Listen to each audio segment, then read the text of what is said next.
Welcome to Poland Daily History with me, Nicholas Richardson. In this episode, we will discuss why the East Slavic people invited the Vikings, or Varangians, to come and rule over them. We will also take a close look at the first steps of state creation in Kiev and Rus. After the death of Rurik, he was succeeded by Prince Oleg, who conducted a large territorial expansion. After a while, he arrived at Kiev.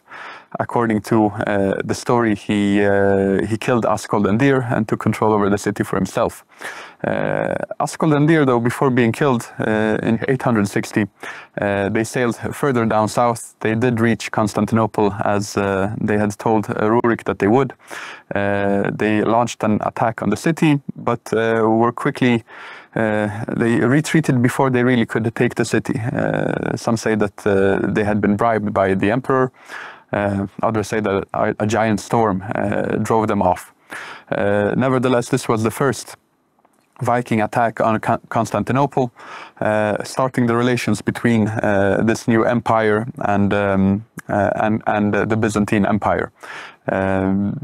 This would go on for centuries. It would be the main power center that would influence the East Slavs in Kiev and Rus.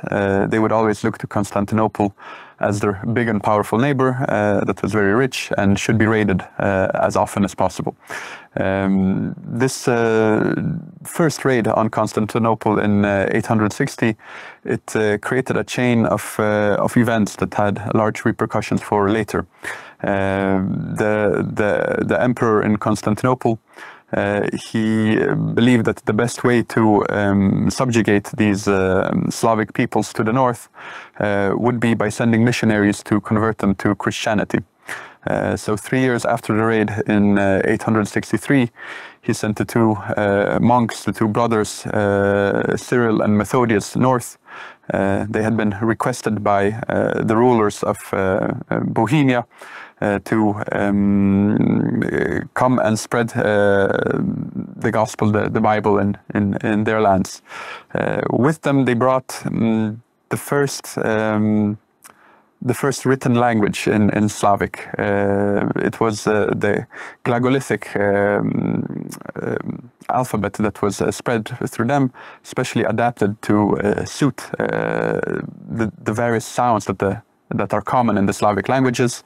Later, it was adapted into what has become Cyrillic in the First Bulgar Empire.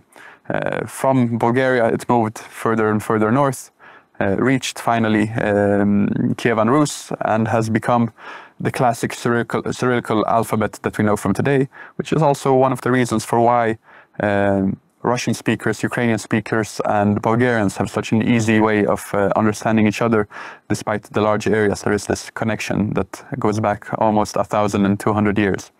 From Kiev, Oleg continued to spread his power, conquering more and more areas, taking all the cities from Pskov and Novgorod in the north to further down south, Kiev, and clashing with these Khazars.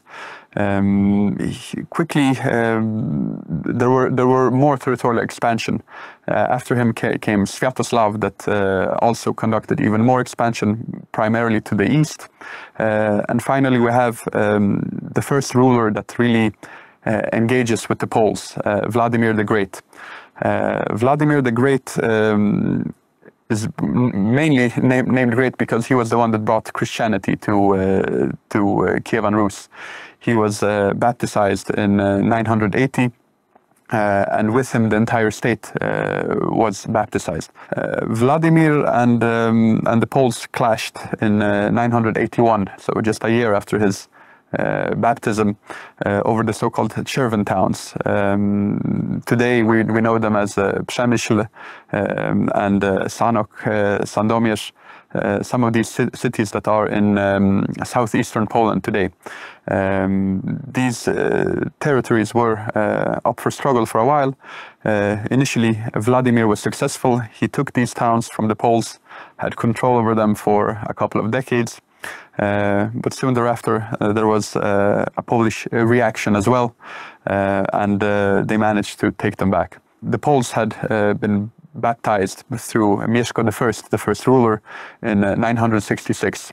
However, they adapted the Latin rite of Christianity, while Vladimir had accepted the type of Christianity that was performed in Constantinople. So there was this religious component to the coming centuries of strife between these peoples. Boleslav the Brave, he launched a campaign against Kievan Rus.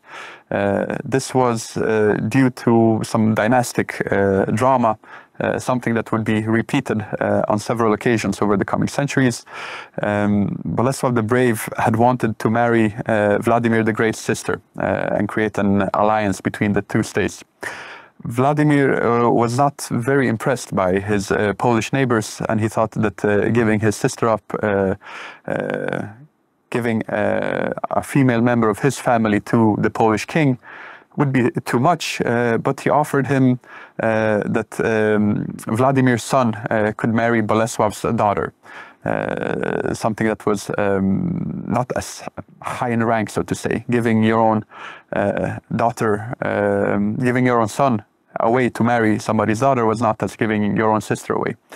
However, it would quickly turn out that once Vladimir had died, there was strife between his sons. And as always, fratricide. Two of the brothers, Boris and Gleb, were killed quite quickly by the son that had been married to the daughter of Boleslav the Brave. And the fourth son that was around, Yaroslav the Wise, he came down from Novgorod to get revenge. He quickly kicked out Światopolk from Kiev. But by then, Boleslav the Brave felt that he had to intervene on the side of his son-in-law. So he gathered a Polish army. With that Polish army, they were probably around 15 to 20,000 men, so not as large as the later armies of the medieval times, such as during the Battle of Grunwald, but nevertheless a quite large army for those days. Not all of them were Poles. The Poles had also brought with them some Hungarian allies, some German knights, but also some Pechenegs, one of these Turkish-speaking peoples that were roaming around that part of Europe and also very often attacking the Byzantine Empire. The Pechenegs started putting pressure on the city of Kiev itself, while Boleslav the Brave and the rest of his army marched east and finally faced off with the armies of Yaroslav the Wise in the Battle of Bug along the Bug River in what is today more or less the delineation limit between Poland and eastern and western Ukraine. There the Poles stormed across the river. According to some sources, they took the Kievan Rus forces by surprise, and it was more or less a slaughter. Yaroslav the Wise managed to escape with his life, but he had to flee from Kiev. He felt that if he would return to Kiev from this battle, word of his military loss would have preceded him, weakening his position in the city. He knew that there was a strong pro-Światopolk faction in the city that would support him, and also the Pecheneg armies were in the vicinity, putting more pressure on them, and he feared that the people of the city would quickly turn against him, give him up to the Poles. But we'll be back next time on Poland Daily History, and we hope you'll join us to continue this fascinating story.